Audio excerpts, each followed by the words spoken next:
Welcome back, everyone, and thanks for sticking with us. When the new year begins Wednesday, some will take up the tradition of setting a resolution to do something different. One of the most common changes that people like to strive for involves improving their health. So today, we're going to be discussing some of the ways that you can stick to the right path in 2025. We're joined by Dr. Jason Reichenberg. He is the Chief Medical Officer for Ascension Seton Medical Group.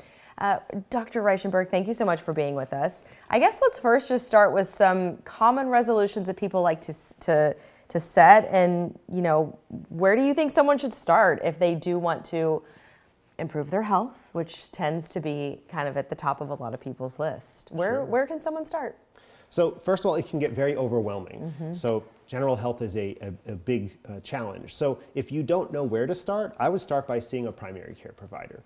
Establishing yourself if you don't already have one, seeing somebody if you already have, and they'll go through what you need to do, whether it's preventative cancer screenings, whether it's cholesterol, sugars, making sure your weight is okay, sort of giving you a focus on where to start. And I would start with just one task at a time.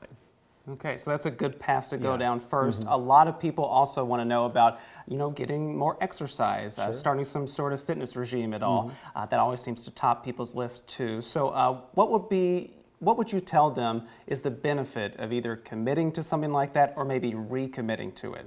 Absolutely. Well, the new year is a great time to sort of sit and reflect back and decide on what you're going to do in the future. There are huge benefits to exercise for your physical health, but also your mental health.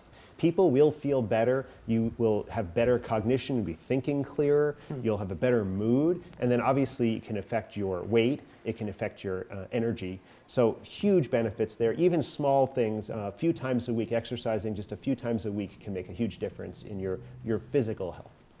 So I know a lot of people, in conjunction with maybe getting a little bit more exercise, they talk about, I want to eat healthier.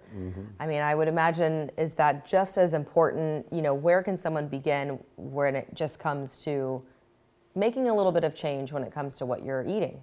I would say reassessing what you're eating. Maybe pick a few of the less healthy foods and trying to take them out is maybe easier than trying to overload yourself with all new foods. So the biggest high-risk foods are fried foods, very fatty foods.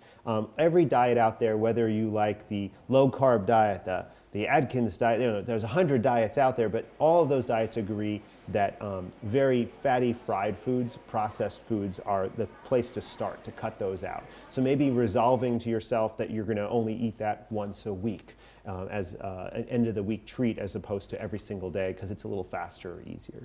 And a lot of people have these different goals. They set out initially at the top of the year saying, I'm on this, and then they might fall off a little bit or get distracted because of all the other things that life will bring. So what's your suggestion and advice to people out there should that happen?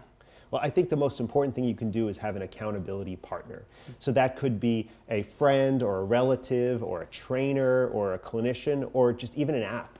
Something external to you that you've committed to asking them to follow back up with you and see how you're doing. It's a lot easier to convince yourself, oh, I can skip today because it's not as important. If you have somebody external to you asking you, how did you do today? How did you do this week?